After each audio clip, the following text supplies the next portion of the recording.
আসসালামু আলাইকুম। তো guys, Samsung Galaxy S24 ultra রিলিজে প্রায় ৩ মাস হয়ে গিয়েছে।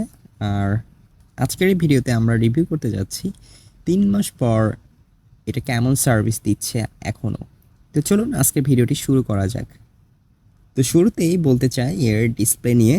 S24 আলট্রার ডিসপ্লেটা আর ৫টা সাধারণ ফোনের ডিসপ্লের মতো নয়, বরং এটার শার্পনেস এবং ক্ল্যারিটি এতটাই অসাধারণ যে এটা আইফোন 15 প্রো ম্যাক্সের এবং OnePlus 12 এই দুটো ফোনেরই ডিসপ্লের সাথে নিমিষেই টেক্কা দিতে পারে। এবং যদিও আইফোন এবং OnePlus 12 তাদের ফোনে ৪৫০০ নিটস এরকম দাবি করে, তবু S24 আলট্রা ২৬০০ নিটস নিয়ে খুব সহজেই তাদেরকে পিছনে ফেলে বেটার সার্ভিস দিচ্ছে।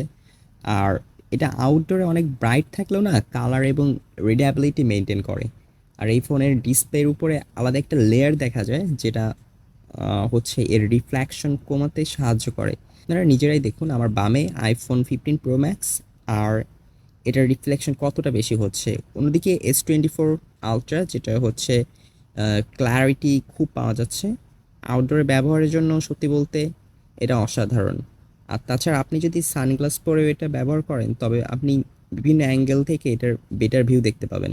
নেক্সট থিং হচ্ছে এটার ডিসপ্লে, যেটা নিয়ে অনেকেই কথা বলেনি। দেখুন, বড় ডিসপ্লের অনেক সুবিধা রয়েছে ঠিকই, কিন্তু এটা একটু বেশিই বড়, এবং যার ফলে এটি ব্যবহার করা খুব সহজেই আই মিন আমি বলতে চাচ্ছি এটা এক হাতে ব্যবহার করা খুবই মুশকিল। দুই হাত দিয়ে ইউজ না করলে ফোন হাত থেকে পড়ে যাওয়ার সম্ভাবনা থাকবে। যেহেতু এই ফোনটি একটু মোটা এবং চওড়া, তাই এই প্রবলেমটি হচ্ছে। ভালোভাবে যদি আপনারা ফোন কেস ব্যবহার করেন, নইলে ফোন ব্যবহারের সময় ফোনের কোণা হাতে খোঁচা লাগতে পারে। আর এর সাইজ যেহেতু একটু বড়, তাই ফোনটি পকেটে রাখতেও বেশ কিছুটা সমস্যা হয়। তারপর যে বিষয়টি নিয়ে কথা বলতে চাই সেটা হচ্ছে এর ডিউরাবিলিটি। এটা যে টাইটানিয়াম ফ্রেম এবং ডিসপ্লে রয়েছে, সেটি অন্যান্য ফোনের তুলনায় 4 টাইমস রেজিস্ট্যান্স টু স্ক্র্যাচেস। আর সত্যি বলতে এই ব্যাপারটা আন্ডাররেটেড রয়ে গিয়েছে। আমরা সবাই জানি S24 আলট্রাতে রয়েছে গরিলা গ্লাস আর্মার, যেটা লেটেস্ট গরিলা গ্লাস প্রোটেকশন। আর এটা এতটাই ভালো যে রাফ চালালে হয়তো সহজে স্ক্র্যাচ পড়ে না।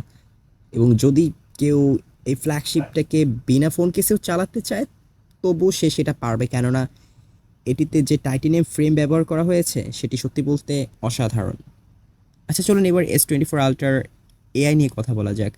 যারা S24 আলট্রা ফ্ল্যাগশিপটি ইউজ করছে, তারা সবাই মোটামুটি এআই ব্যবহার করে সন্তুষ্ট, এবং তারা সবাই ভালো রিভিউ দিচ্ছে। যেমন এর call assistance, text assistance, text converter, searching something, editing ইত্যাদি সকল কিছুই আসলে ভালো সার্ভিস পাওয়া যাচ্ছে। তবে একটা রিউমার শোনা যাচ্ছে, এসব এআই ফিচার্স আর ফ্রি থাকবে না, সামনে এটা পেইড হয়ে যাবে। এনিওয়ে, দেখা যাক কি হয়। তো নেক্সট যে কথাটা বলতে চাচ্ছি সেটা হচ্ছে ব্যাটারি নিয়ে।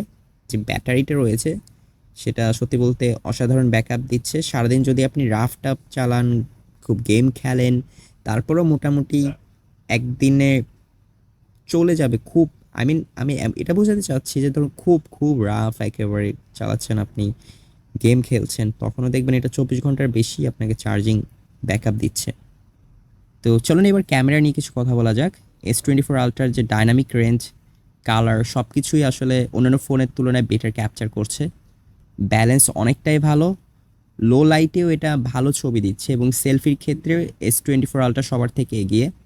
তবে একটা জিনিস নোটিস করেছি, যে ভিডিও করার সময় আপনি যখন বিভিন্ন লেন্সে সুইচ করবেন, তখন যে জার্কটা হয় সেটা আইফোনের মতো অতটাই স্মুথ নয়। ভিডিওর ক্ষেত্রে S24 এর তেমন একটা পার্থক্য না থাকলেও আমার মতামত হচ্ছে, ভাই অন্যান্য ফ্ল্যাগশিপের থেকে S24 আলট্রা ভিডিও কোয়ালিটি আমার কাছে ভালো লেগেছে। বাকিটা আপনারা আপনাদের মতামত দিতে পারেন। আরেকটা জিনিস যেটা বলতে চাই সেটা হলো, এই ফোনের ভাইব্রেশনাল যে ব্যাপারটা আছে সেটা সত্যি বলতে অসাধারণ, সলিড ভাইব্রেট দেয়। কারণ অন্যান্য ফোনে দেখা যায় যে আপনি প্যান্টের পকেটে ফোন রাখলে, টেক্সট আসলে কিংবা কল আসলে ভাইব্রেশনটা অনেক সময় দেখা যায় টের পাওয়া যায় না, কিন্তু S24 আলট্রাতে সত্যি বলতে আপনি সলিড ভাইব্রেশন টের পাবেন। বিষয়টা খুব ছোট্ট মনে হলেও আদতে এটা খুবই গুরুত্বপূর্ণ। আর সর্বশেষ যেটা, সেটা হলো এর সফটওয়্যার। লেটেস্ট UI 6.1, যা এক কথায় মাইন্ড ব্লোয়িং, যেখানে অনেক নতুন জিনিস অ্যাড করা হয়েছে, পাশাপাশি অনেক পুরাতন জিনিসকেও মডিফিকেশন করে এর সিস্টেম অ্যাড করে দেওয়া হয়েছে।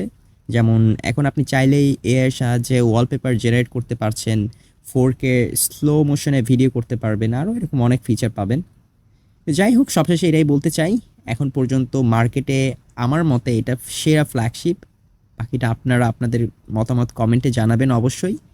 Two like and subscribe obviously. Thanks for watching. আল্লাহ হাফেজ।